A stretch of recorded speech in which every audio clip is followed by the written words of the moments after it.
Bleh. What's going on? It's the end of the year. I just want to quickly thank you all from the bottom of my heart for tuning in and watching and helping the channel to grow this year. It's been really, really great to spend time with you online, waxing poetic about all of the things that we wax poetic here at the Frumess channel about. This segment actually concludes this part of the conversation with John Christ, which has slowly evolved into a continuous conversation as my special trusty guest co-host Ace Von Johnson and I continue to explore the incredible career of John Christ in Danzig. I want to feel confident in saying that over the last 3 years, I feel like we have all slowly grown into Danzigologists as we've all slowly grown into Danzigologists as we've learned about the illustrious. All right, it was a stupid joke. It was a stupid joke anyway. Whatever. I can't say it right. Maybe I'll leave that in. I'm definitely not going to leave that in. It's really stupid. One thing is for certain, if you are really into like music gear, if you're into guitars, if you're into amps, if you're into music related gear, things that have to do with guitars and amps, you are going to love this episode because Ace and John, they're talking about a bunch of guitar gear, amp things that I do not understand, but it's fun nonetheless to listen to him do it. This series has been brought to you by my Patreon and my YouTube memberships. Yes, this is the lifeblood that goes into the Frumess channel. Basically what it is a very large, vast archive of hours and hours of material that you cannot find anywhere on the YouTube show publicly and are only available behind the wall. And, you know, I'm not the only one with a Patreon. Mr. Ace Von Johnson, he has a Patreon as well. Make sure you go check that out. Links to both John Christ's stuff and Ace's stuff will be down in the description. Ho, ho, ho! Did you think we were done with sponsors? Because we are not. This episode is brought to you by a very special offer. Have you ever wanted to learn guitar? Have you ever wanted to learn guitar from Danzig's John Christ? Leading up to Christmas, John Christ, original Danzig guitarist, is offering up private lessons at a reduced holiday rate. He's offering 2 one-hour lessons for the low price of $300. That's $100 off the regular price of each lesson. Lessons will be provided either via Zoom or live for those who are local.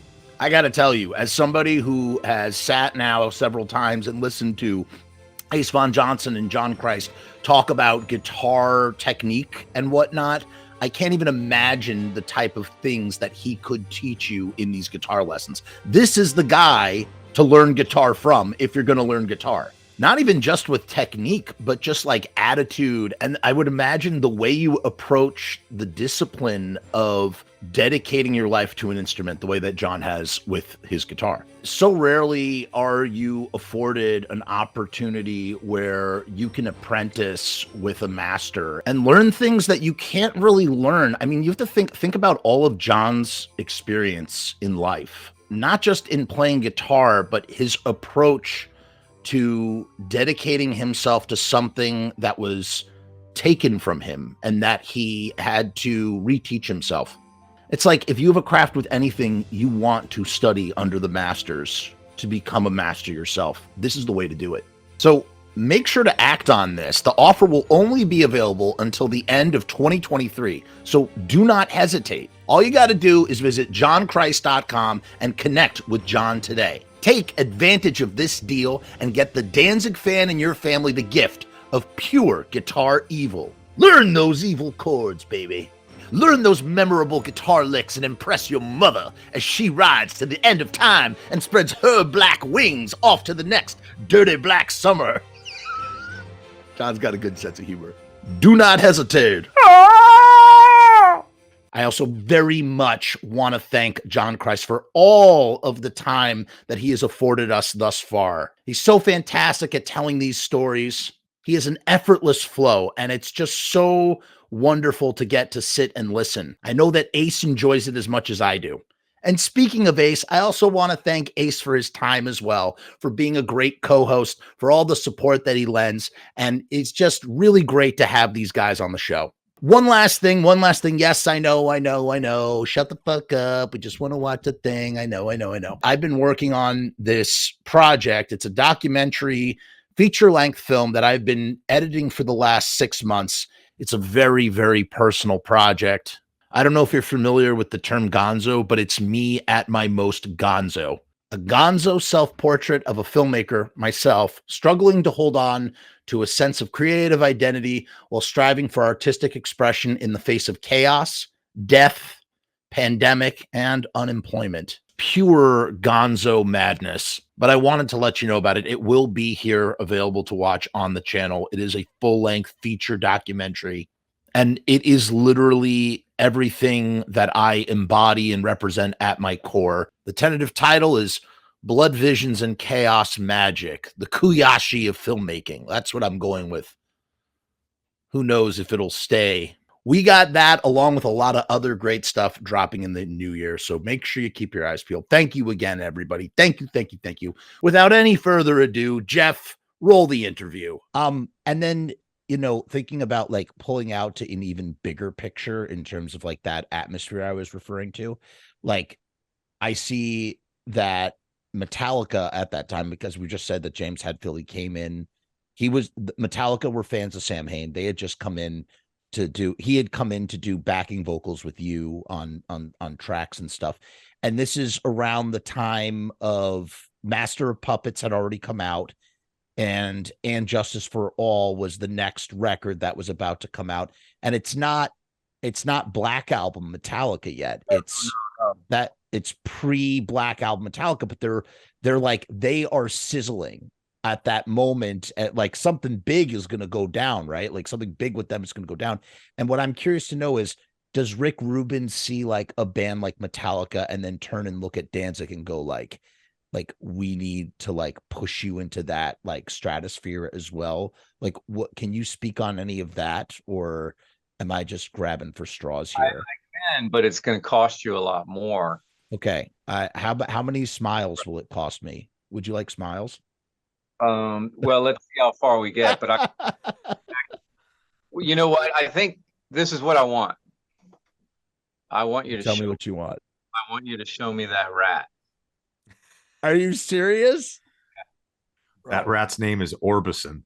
I just want you to tell you, yeah, Rat Orbison is his name. And do you want to know what's funny? In all honesty, I was just looking, like, while you were speaking, just in the way that I was 70% listening like Ace, because I was actually looking up humane rat traps. Like, and I saw there's like a bucket and you could put a stick and then you put the peanut butter, because I don't want to hurt the rat. You can kill the rat. It's I don't just want the way the world works. But as no, an I really don't. advocate, I would it's prefer bad. you didn't. I don't kill anything. I don't even kill bugs, man. I'm like, I kill those. No, I don't kill anything, dude. I'm like really against all killing if I can help it. But I respect that. I just don't, it's like there's a pincher bug. There was a pincher bug in my bathroom the other day, and I was like, hell no. I will kill anything, dude. I put everything outside, even hornets. If a hornet comes in, I'll put it outside. I really believe in that. Like, for me, it's like a karma thing. I don't know. I just can't. I just don't want to, like, ants. Like, it's like a weird neurosis of mine. I just don't want to kill anything. Ants are cool. What about uncles? You good with the uncles? I'm okay with uncles as well. But I'll tell you what, I will, when I get off here, I will send in that picture thread. I will send you a picture of that rat when I catch him, unharmed. This is where you'll slide the image in here later on in editing. Yes. Or I may just cut this all out. I don't know yet. We'll see. So at the time when Metallica came along, right? You'd said they're big Misfits fans, Samhain fans. It was a huge thing, because when once I got into Samhain and we started working together and blah, blah, blah, all this kind of stuff, that was a common topic. We know Metallica are fans of the Misfits. They're fans of Samhain. Glenn and Eerie started sending them T-shirts. They were printing shit up, sending it out to them. They started wearing it on stage. We started seeing it in magazines. Everybody got excited, blah, blah, blah. Okay, then we start working with Rick Rubin. He's getting more into the picture. And we're recording the record. We're starting to talk about gigs and performances and where are we going to fit? What's the stage show going to be like? This and that. You know, it was still old school at this point. Now, Glenn and Rick were starting to bond over professional wrestling, WWF, pre-WWE, right? So they started going to stuff at the Garden and places and hanging out. So that's where they were kind of connecting on that level. So I'll never forget, we did a couple of shows at the Ritz, and I know you want to talk about the very first Danzig show, but you know, it was Rick's idea to have Eerie and I come out on stage shirtless, soaked our heads in baby oil. And so when we headbang, we throw this spray and the lights would catch it, you know, and that was the whole thing. And it's like a wrestling gimmick. And Rick was really helpful. Wow. Watching our shows, because he would say, you know, you guys are good, but you look like you're wandering around stage. You know, he said, you'll go wander to a point, you'll headbang and people can get real intense, then you'll kind of wander back. And I thought about what he said, and he said, I don't want you guys to do this, but watch AC/DC. He said, Angus is all over the place, right? You know, Bon Scott is singing, but he's fairly stationary, moves out a little bit. He said, but you know, Malcolm and the bass player, they stay back at the cabs. When they come up for vocals, they walk straight and they go straight back. And everybody has a target when they're moving on stage. So he helped me a lot with that. Pick your target, don't wander there, fucking run or stomp. Find a spot, pick your person you're gonna hit, get there, and then do your thing, and then fucking come home. You know, establish your territory. Where's it gonna be? Are you gonna be mic stand? You're gonna be back by your amp? What are you gonna be? You know, so when a lead vocal and a verse is there, boom, everybody gives Glenn room. When the chorus comes up, everybody hits the front of the stage. When the solo comes, everybody drops back. I hit center, you know, blah, blah, blah. I didn't know anything about any of that shit. You know, I mean, I was a little fucking cover band guy in Baltimore, right? Yeah. And a jazz snob. So it was like, okay, it was like boot camp, but it was that was a big part of it. So not only was Rick helping us in the recording process, but also in the performance part of it too. You know, he really wanted a thing, and because he could, when we played, it had a unique sound. There was something novel. It had a power to it. And the fans, they fucking went crazy when we played live. There was just, you know, the shock wave hit them and it made them move. They could not stand still. They wanted to get closer to it. And he saw that and he said, you guys are so freaking raw, man. You were just raw clay. We got a lot of work to do. And he got really excellent engineers and people that work for him in the studio. They knew their shit. I don't know why. I happened to be just smart enough to pay attention and to listen to what they were saying. And they were patient with me because, like I said, I was just a kid. But I got it. And when I got it right, you heard it instantly. You know, boom. That's the one. That's what we're going with. And I'm like, I don't know. Let me do another. They're like, nope, that's it. Moving on. That was a big wow. Moving on. Because I had to be stopped because I would just fucking grind it out a million times. You were a perfectionist. You know what? Let me take a nap. I'll come back for 1,000,001. Yeah. I wasn't trying to be perfect. I was just trying to be good enough, right? Thank mom for that one. But anyway, another story. So, but as far as once you got the basic tones and the vibe of it, then it just became, okay, now we need to capture what the band is live in the studio. So the thing is, at first I was pissed that the guitars sounded thin and dry on the record and the snare drum was fucking distorted. And Glenn screamed everything the exact same way in every single song. That's how I felt at first. But then I said, well, wait a minute. We're a live band that records albums. We're not an album band that plays live. Yeah. Right? Yeah. That's what we went for. So that was the attitude that I always took in to it. And after the first record, we had met James and Kirk. They come through town. We actually saw the Cult opening up for them, in the Meadowlands. And, we were like, man, we'd love to tour with you. We'd love to tour with you. So it was Rick Rubin, who was there, who spoke to James and their tour manager. He knew Mention Bernstein in New York. They didn't mention Bernstein, weren't really interested in us, but it was James who said, nah, let's take them to the UK with us. And while we had 14 dates in the UK, it was 88. While we were in Belfast, the hotel we were staying at, the IRA bombed it 2 weeks before we got there. Wow. But when we did the gig, we came back, we were sitting in the hotel lobby. Tony Smith, the tour manager, comes running. No, it wasn't Tony Smith. It was, anyway, one of their managers came running. It wasn't Mention Bernstein. It was a road guy, and says, hey, and Justice for All, we just got the report. It hit number 6 on the album charts. Now MTV has to fucking play us. That's amazing. Wow. Yep. It's freaking crazy. So you guys were on the road right at that tipping point for them. I'm just getting started, Jeff.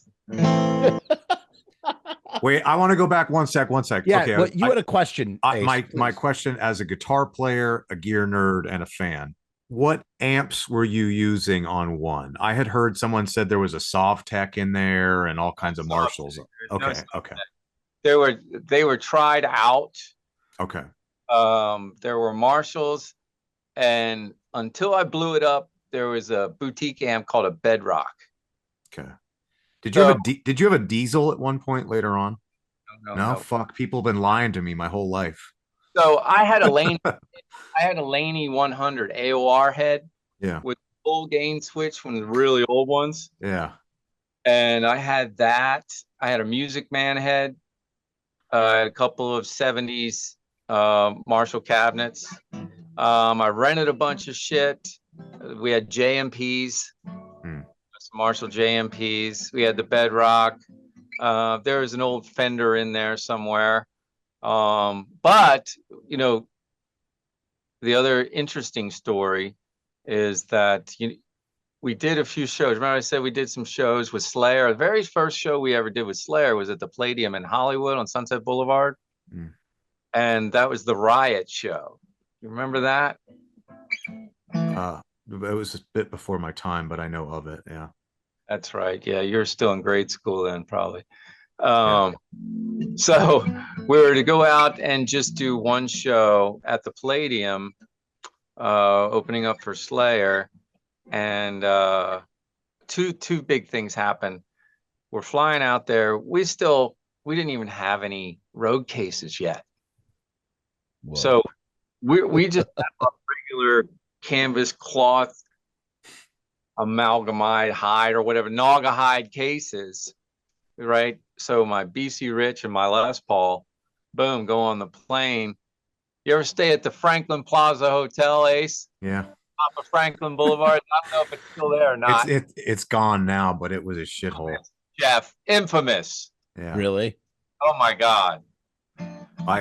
I lived on Argyle at the top of Argyle for about 6 years, which is the street that the Palladium was actually on at sunset. So that whole area was for years. This dog and I would just walk up and down and live. So Eerie and I lived on Vista Del Mar. Yeah. Which is right off of Argyle. Yeah. We were neighbors in a different time frame. California. I know that you lived in California. So you're not an Angelino per se, JC, but I know you are. Ace, but it's just whenever I hear people who either live or are from California, they start talking about like places streets, and directions, and it's like this, And it's this restaurant. and Yeah. restaurants, and it's this vernacular that just like, and it has nothing to do with, it's just like this weird like vibe, like West Coast vibe about like, yeah, you know, when you go over on, you know, Pico and To jump over the 118 into Sun Valley. yeah. Good Every Mexican time spot. it's like a thing, like the vernacular. It's so funny because it's just, I'm sorry, go on. We're talking about the Palladium. I just think it's funny. So we get to the hotel room at the Franklin Plaza and open up my guitar cases, the Les Paul, set it up. It's fine. Open up the BC Rich. Oh no. The neck is snapped in half.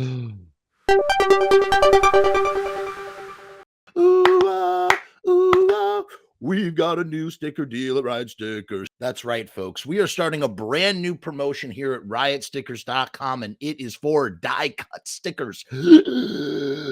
What exactly is die cut? What does it mean? It's time for Sticker Science 101. Basically, you got your regular stickers, right? But we introduce a new element with the die cut sticker. Basically, what you do with a computer guided scalpel. That's right, computer guided scalpels. Isn't that a great band name, Computer Guided Scalpel? I love it. You can cut the exact shape of whatever your design is. So whatever you got going on, whatever its borders are, there's no borders, there's no limitations. You take your computer guided scalpel and you just cut around the edge and you get, voila, a die cut sticker. So in addition to the UV coating that protects from the sun, in addition to being printed on vinyl, which makes them weatherproof and waterproof, you can now have the exact shape that you want. Well, you always could, but you couldn't for a price like this. For $69, you can get 200 die cut stickers. There are some people out there who are die cut fanatics. They need die cut stickers in their lives. You are not going to find a better deal than this. Now, there's only one place you're going to find this incredible die cut sticker deal for $69. 200 stickers for $69. And that's if you go to the link down in the description. You go to riotstickers.com/Frumess. That's riotstickers.com/Frumess. What? Sharpie Riot, have you lost your mind? Have you lost your mind? These prices are insane. These prices are Crazy Eddie level prices. If you know Crazy Eddie, then you might be old. You might be older than me. You're probably way older than me. You click on the link, you do the thing, and you get your die cut stickers. Do not hesitate to get this deal, okay? And without further ado, Future Jeff, roll the 60-second Riot sticker commercial. Go, do it.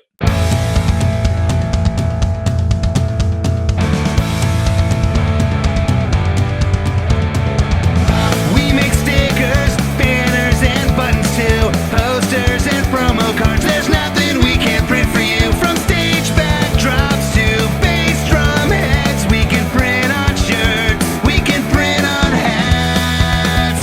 We can print on pants. Cheap prices and high quality. Quick turnaround times and free shipping. We also offer free artwork support. Great customer service and so much more. RiotStickers.com. Riot Stickers, we are the bomb. RiotStickers.com. Riot Stickers, we are the bomb. RiotStickers.com. Riot Stickers, we are the bomb. RiotStickers.com. Riot Stickers, we are the bomb. And it's the day before the show. I only brought 2 guitars, and my main guitar, especially because it's got 24 frets on it. So the high note of mother guitar lead is like a 24 fret bend type of thing. So it's not, I mean, you can do it on the Les Paul, but you got to It's bend difficult. the pick. You got to use 2 hands on this. You got to get up about here. Right. And there's a way to do it. You know, when I see you in person, I'll demo that. But so we go to the show, and one of the crew goes and talks to Kerry King, and he agrees to let me borrow his Mockingbird, you know, for the show. And it was a beautiful guitar. Fell in love with that guitar. And I can remember that when we started the show, Slayer fans were booing us, and they were throwing shit at us, and they were mocking us. But about halfway through the show, I mean, we were just relentless. We just did not stop. We just, we got in their face. We probably played everything like 1.5 times faster than we should. Boy. But Palladium's a big round room. It's an old ballroom dance, hardwood floors. There's an upper deck and it was nuts. Okay. Slayer fans were just freaking nuts. So we really warmed them up. Didn't find out until went off stage that the promoters had oversold the show. So there were about 200 kids that had tickets that could not get in the venue. Oh no. Standing out on Sunset Boulevard looking for something to smash. And they did. They found stuff. They were pulling street signs down. They threw it through the front window of the Palladium. The cops got called. The riot police came out. The helicopter, when we got on stage, we're walking through the parking lot. They rushed us out. And they were like, what is that? And they're like, those are the helicopters, because they're fighting on Sunset because they have tickets and they can't get in. And there was a show called Entertainment Tonight. And my family back in Baltimore, when I called them the next day, they said, we saw the venue from the helicopters. They did a piece on, they said Slayer and Danzig, there was a riot out front, so it was like, I was like, oh man, here we go. I'm on TV. I made it. Yep, we're just getting started here. Brilliant. So going fast forward to recording the album now. So my guitar is a BC Rich, Bichrich. Model is a Rich Bich, Richbich, after Bernie Rico is the founder of the company. Factory is up in Victorville, California, the high desert. Again, 45, 50 miles from Los Angeles proper. So they made everything by hand back then. Okay. So to get the thing repaired, it was going to take 6 months or whatever. So in the meantime, finally, Rick comes back. We're getting ready to record the studio. So I'm going into Sam Ash. I'm going into Manny's Guitars and all this 48th Street Music Row, Manhattan. It's gone, long gone now. But, and Rick said, get whatever you need, find what you want. And then we'll figure it out. He wasn't going to buy me the whole store, but he said, go in and see what you can do. So, I had Lisa Sharkin. She did a lot of work with Rick and Def Jam and all that. And I had her a whole day. I got there late morning and I left well after dark. I played every guitar in the store and we narrowed it down to a couple. And I ended up borrowing a Paul Reed Smith 10-top guitar with a wide, thin neck. And the early Danzig rhythm tracks are Paul Reed Smith guitar. Wow. So I had a Les Paul, but it sounded okay, but it didn't sound as good as the Paul Reed Smith. So I got it to Lisa Sharkin and she quickly ordered some PRS pickups, put them in that Les Paul, and bam, it sounded good. So then I started using that one in the studio. I didn't get the Bitch back until a few months later when we were going back to do overdubs and solos. So then I said, well, screw it. Put some PRS pickups in the Bitch too. Wow. So I was able to finish the album with my main guitar, but now everything was these standard HFS Paul Reed Smith pickups. And when I was in the guitar store trying out guitars, it was just, hang on a second. Oh, I over and over, and every guitar I was like,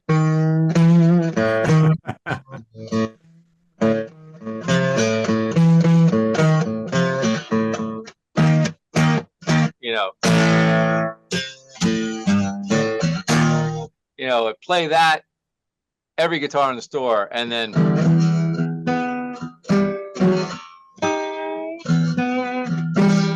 every single guitar, and then, and of course,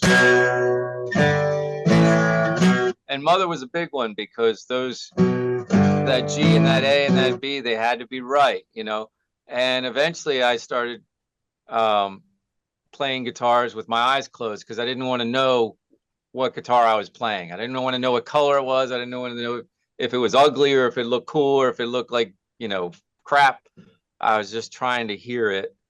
And I don't think I ever did a blindfold, but we got close to it. And finally, that was the one I ended up with. And I've been using those pickups pretty much ever since. So, and when I got into the studio, there was no judgment. It was just like, that's the guitar we're using. That's the song. Okay. And then it was just trying to get the amp to get the right response so that it sounded like it did in the rehearsal room. The hardest challenge in rock and roll is you get into a rehearsal space, you got a shockwave in there. You got to recreate the sound. Got to recreate it, and it's next to impossible. Okay? It's impossible to do it. And to make it better, that's even going beyond. So recording albums is where you endeavor to go way past what is possible and then hope that the universal, you tap into that source somewhere along the line and the magic just starts to happen. We call it happy mistakes, happy Right. all that kind of stuff. And you get in there because you got variables like engineers and microphones and rooms and overtones and EQ, all this kind of stuff. But it takes the skill of those engineers and assistant engineers and producers and everybody working together for that magic to effectively be captured. Has to be captured, right? They got to get it. And it's all about the performance. I try to be about the tone. No. When you get into the studio, it's about the feeling. It's about stopping thinking, just fucking feel it with everything you got. Eminem hit it on the money, man. You got to lose yourself in the music, in the moment, right? Right? Yes. That's what it is. And that's what Glenn was really good at it. I would watch him and I'd be like, fuck, all right, I see what you're doing. And so how does he warm up in that sort of scenario? It's like he's got to lay down his vocals now. Does he just go from 0 to 100 in losing himself, or is that a process? He's got a routine, he's got some teas and some drinks and this and that, and some tracks that, not too crazy, this and that, and play around with sounds. And once he starts to get comfortable, and if something's not working, he's really good at knowing, okay, it's not working. Oh, let's do something completely different. He doesn't like to grind away if it doesn't feel right. And that's right, because if it's not feeling right, then it's not right.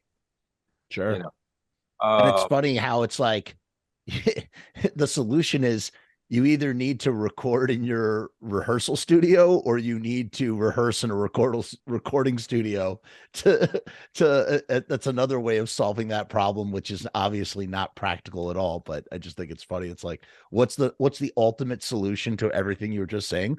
Just record in your rehearsal studio or rehearse in a recording studio. And no, you know what? Here it is. Here it is. This is my quote of the day. And it's probably not mine. I probably stole it from somebody else. Ace, you'll back me up on this. There's no such thing as perfection. You just run out of time and money. Oh my God. Let me tell you something. As someone who I make micro budget feature length movies. That's what I do. That's what that's like my main thing that I love to, that's what I do. That's what I love doing. This YouTube thing is separate, whatever. And when you're in a mix, post-production, mixing for movies is obviously very different from mixing, music and albums. But we have a saying, and it's that a mix is never finished. It's only abandoned, because you will just keep mixing and mixing and mixing, and then eventually there's either a deadline, something happens where it's like, okay, I can't work on this anymore. We're done here. I have to walk away. So I totally get that. I mean, that's kind of anybody though. I mean, like if you're a painter or you're Yeah, a screenwriter, you absolutely. at some point have to shit or get off the pot. Otherwise you're going to keep nitpicking. And ultimately, that's what one of Rick Rubin's main roles was, telling you when you're done. Yeah. Yeah. We're moving on, blah, blah, blah, blah, blah. And it's not a fun job to have. Sure. Hey guys, what's going on? It's Jeff. So I've decided to make a Patreon. What is Patreon? I don't know how to define a Patreon. Let me look it up. Patreon is a membership platform that makes it very easy for creators to get paid for the things that they're already creating. I want to do it full time. I want this to be my full-time job. In my efforts to make that happen, I've set up this platform. Is it going to work? Is it going to be successful? I don't know, but I would rather try and crash and burn than not try at all. The goal is to create enough passive revenue so that I can continue to do this full-time, uninterrupted. Why? Because I love to do this. I love creating content. I love making videos. I love shooting films. I love doing podcasts. In case you couldn't tell, I love to talk and I never shut the fuck up. So right now I've kept the Patreon incredibly simple. There's 2 tiers, and that may change in the future. The Murdergram is a simple way to extend support for all of the hours and hours of free content on the channel for nothing more than $1. 38 cents goes to Patreon. What's $1.38, eh? It's less than a cup of coffee, but it's a great way that you can show support for very little effort. When you divide that $1.38 by the hours and hours and hours of time spent listening to this endless drivel of content, the dollar cost average works out. Next up is the YouTube casualty for $6.66. The YouTube casualty is loaded to the gills. Enjoy the archive ad-free, as well as ad-free early access to special docu-style podcast videos, music reaction commentaries, and the like, a month before they drop on YouTube, loaded with ads, I might add. You're also going to get exclusive content and behind-the-scenes content that is not available on YouTube or anywhere else. So you get to peek behind the veil. And believe me, there's a couple of choice pieces.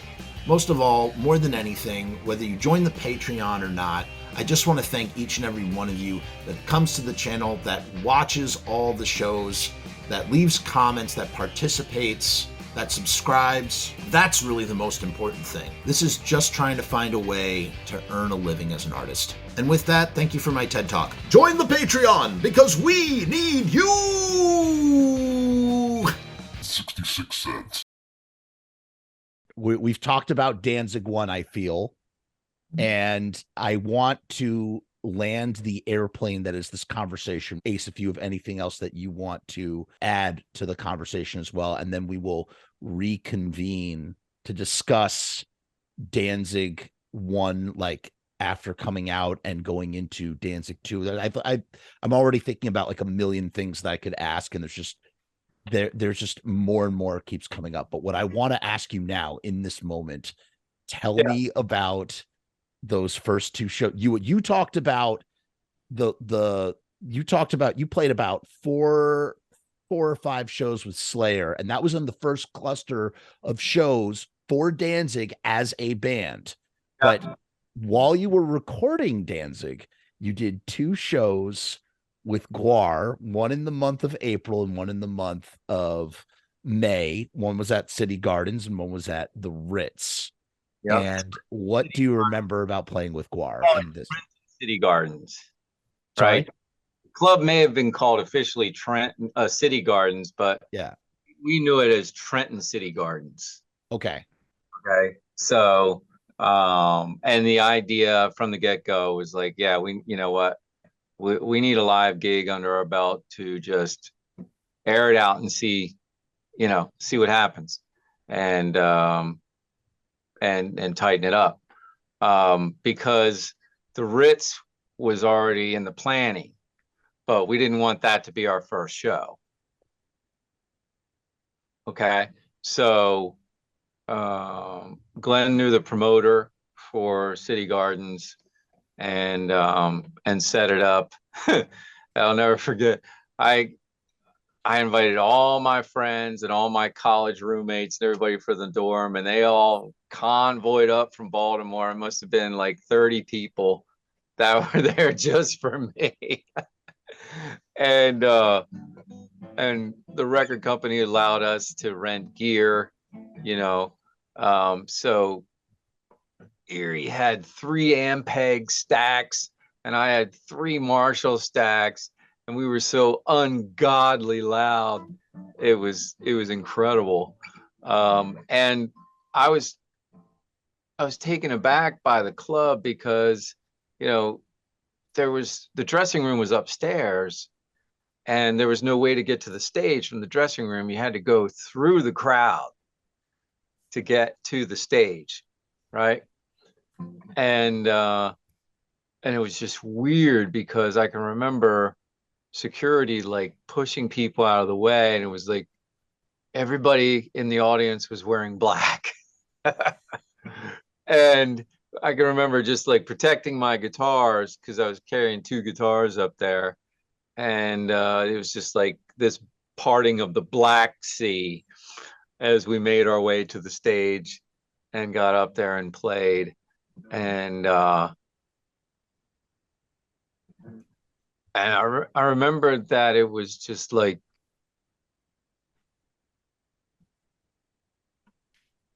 it was just like this intense sprint for an hour.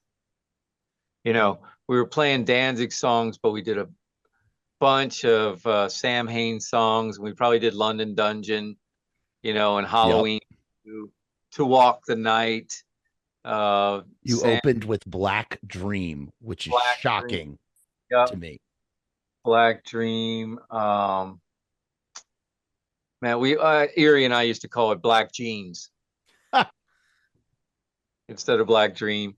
You know, I don't know if we did stuff like Let the Day Begin or In My Grave. Samhain. You did the song Samhain.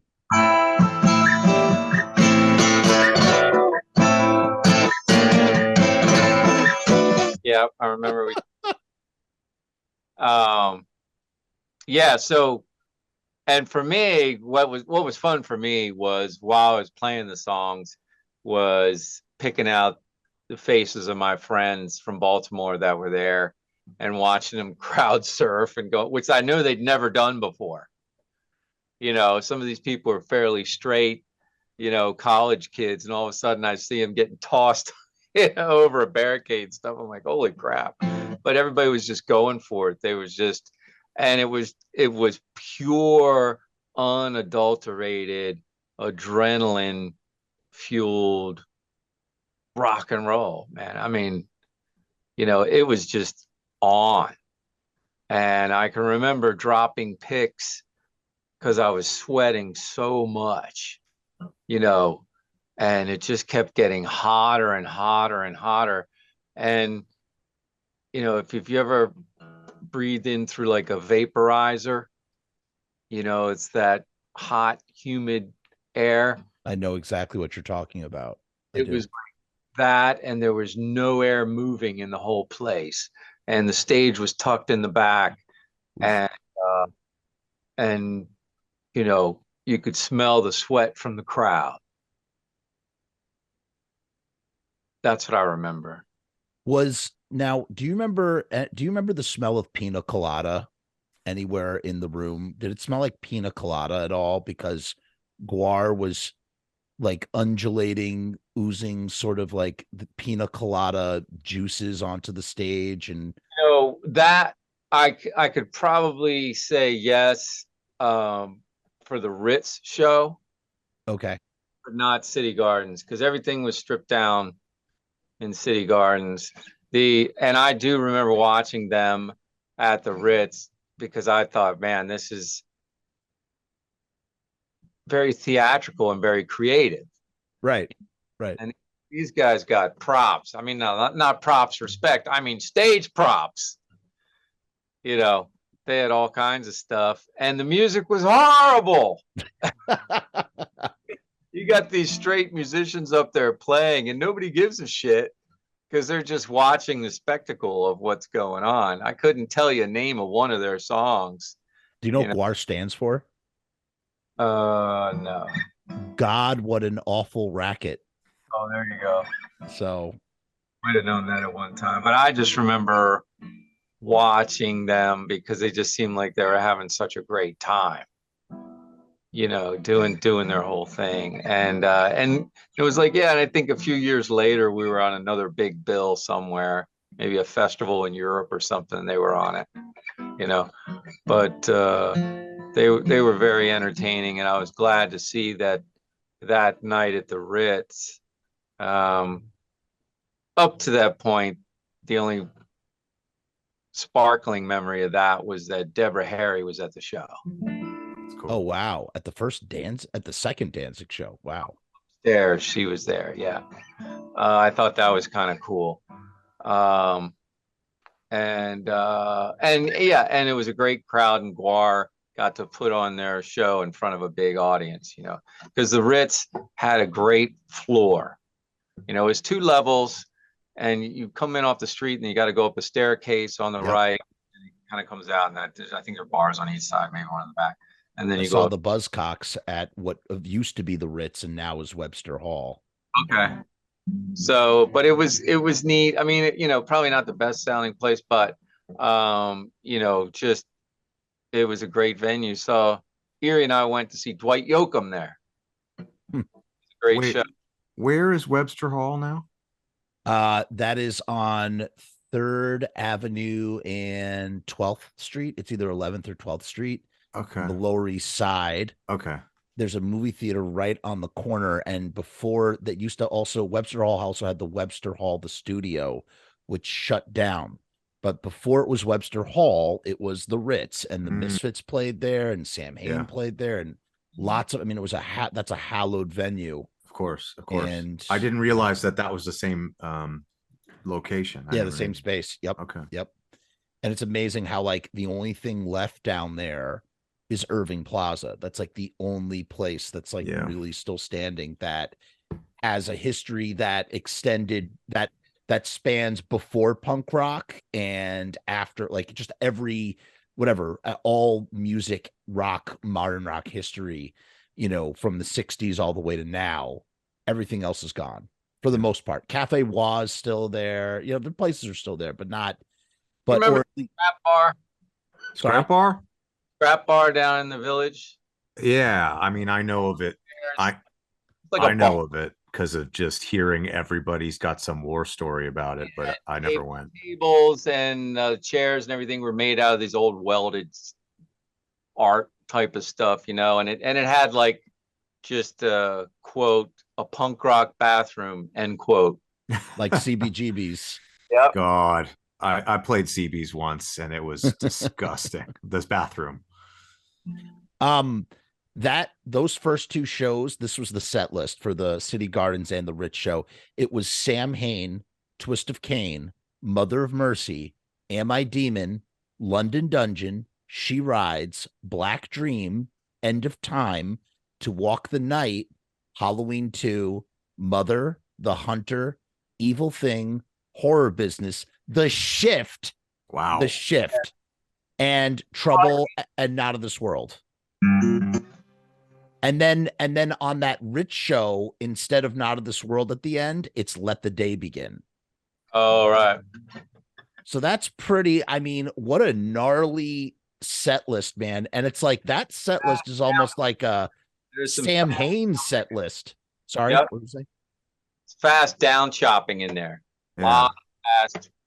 But Let the Day Begin, and yeah, but the way you played London Dungeon, those, I used to always gravitate towards the early Danzig live shows because how you transformed London Dungeon, you would find these, for a lack of a better word, and maybe Ace can help me out with this, but you would find these little pockets to go, it'd be in the middle when Glenn takes a breath, you are going like this with your fingers.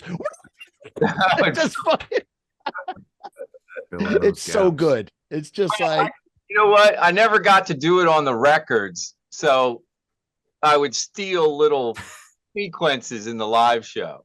I mean, but it's like, again, for lack of a better word, it's like you're playing, it's like you're two guitarists in one. You are the rhythm guy, but then you're also a lead guy, and you're somehow doing it at the same time. I don't know how else to explain it. And it's like, I'm sitting there, and I think you, when we spoke on the phone, you said that that was not something that was really embraced within the bands, like the way that you sort of would some of your flourishes on the older songs were not appreciated the way that you like to express them or something. Yeah, well, that was the thing too. And it's funny because I started doing that in Samhain before we even changed the name to Danzig. And Glenn, I'm sure he had a horrible first impression of me at the audition, because London had given me some cassette tapes of the first couple of Samhain albums and some Misfits stuff. And November Coming Fire, I remember listening to the songs, and the mixes were really bad. You know, I mean, it's just like the drums had that kind of bongos in a closet type of punk rock drum sound, you know, you know, kind of real dead flat. And the guitars are all washed together. There's no separation, no definition, but there's some cool sounds, right? But they just weren't EQ'd and mixed, you know. I didn't know how to mix it, right? But I just knew, you know. So the point is that listening to it as a guitar player, I would hear the guitar parts coming out. And so I said, well, there are like 3 or 4 guitar tracks going here. You know, what's the most important stuff for the audience to hear? So I would combine it into one part. Wow. And so when I went to the audition, the first one, you know, I was playing certain stuff, and Glenn goes, "What are you doing?" And I said, "Well, I'm playing the part." And he goes, "No, the part's this." And I said, "Yeah, I hear that, but this is also going on in there too." And he's like, "Oh, just play that part." And then Rick was like, "No, that's cool what he's doing." So so that became a thing where I would hear overdubs, and we record overdubs in the studio. And I said, okay, I got to be able to do this live, reproduce it live. So Mother's a classic example, right? So you got 3 chords, right? And then when you go to the second part of the first verse,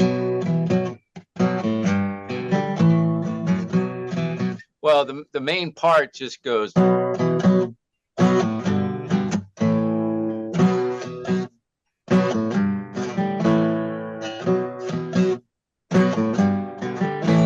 Right? That's all it does.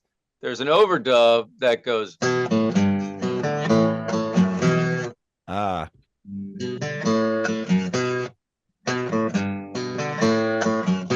So live, I had to do them both.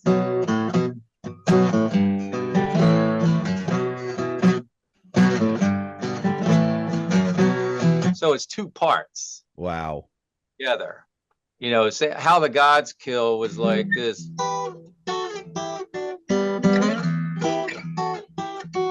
Right? You go, okay, nice, minor thirds and all that. But when it came to the heavy part,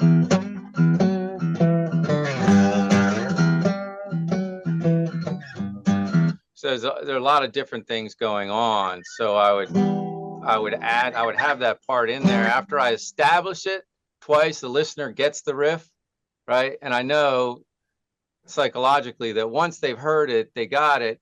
You can change your ear, yeah, fill it out. Then I can do other stuff. So instead of just, so I got an E pivot pedal tone on the bottom, and then just G, F sharp, E, D, right? Then I would add thirds and fifths on top.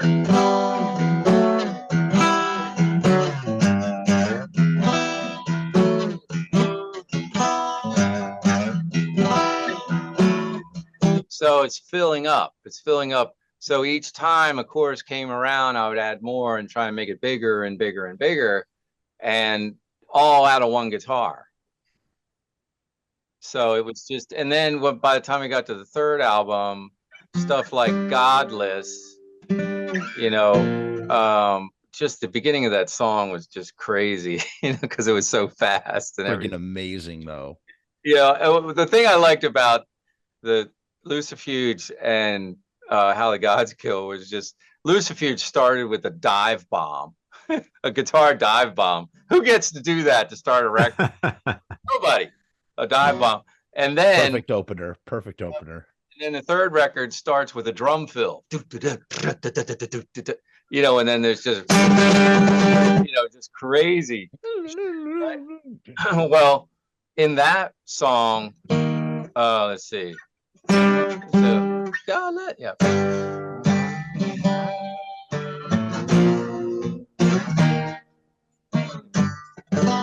Right, G, B flat, E flat. Well, there are overdubs on there, and it goes, right. For Godless, right? Godless. Yeah. So we started live just playing everything together. So I'd be like,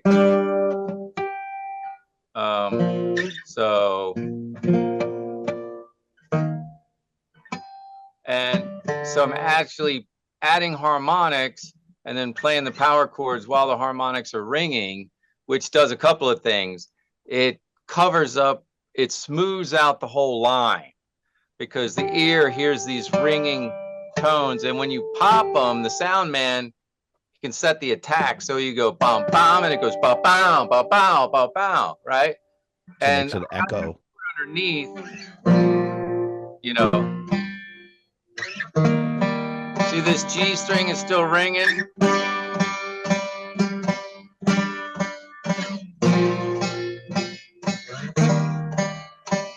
That's not how the song goes, but that's in there, right? Underneath, right? So, right. Yeah, we go. And sometimes, sorry. Yeah. But so the thing is, I would constantly fill it up by adding harmonics or little bends in between. Even She Rides was a lot of that, you know, because there's a lot of. Now, Rick Rubin and I worked extensively on getting just the right bends at just the right time, you know, because you have this bum bum bum bum bum bum bum bum bum bum bum bum bum bum bum. And we experimented around, do I want to do a double stop? Do I want to do a single note? Do I want to change positions? And so we just went back and forth. So that's where my ear training came in, because then I just became this human guitar loop machine. So I would just start looping and make one change here, one variation here. Next time I'd do tons of variations. Then I'd strip it down and go back to straight. Then 1, 2, and they would just sit there. Yes, nope, yes, oh, fucking hate that, nope, oh, that was good, yep, yep, yep. And then I would just try and recall those parts, and then gradually the consensus would come up, put up, and they're like, that's a part, that's a part. And that's how Glenn and I wrote all the songs after that. He would call me up and go, and then that's a song. We go in and lay it down. Oh my God. Oh, we're going to talk all about that in the future. We're going to talk all about that. Listen, I want to give Ace a moment here. Please, Ace, is there anything that you want to add, or did you have any comments or questions or anything that you had to say in this moment at all? Just well, 3 things. First of all, John, thank you for your time.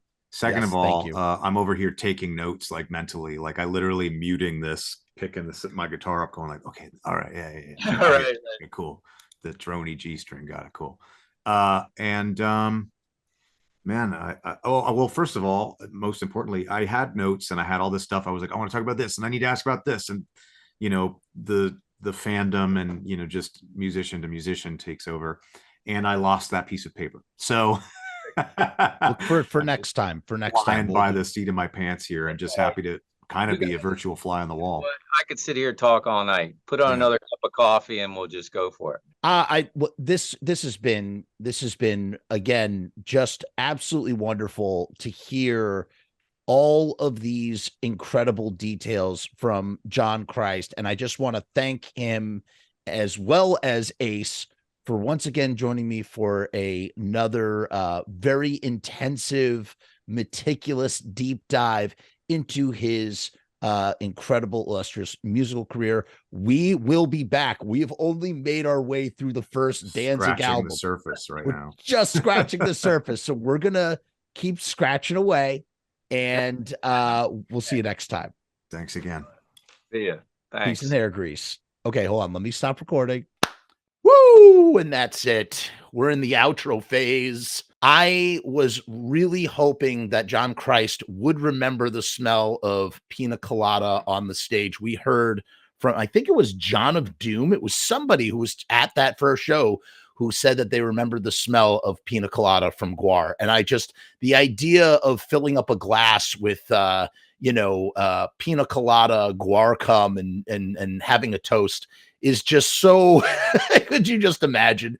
Could you just imagine the madness of it all? The madness of it all. You know, it's funny. I said on another show, I wanted to take my son to go see Kiss at the final show, not because I'm really a Kiss fan, and he most certainly has never seen or heard of Kiss really, but I just thought, what a great show to bring an 8-year-old to, right?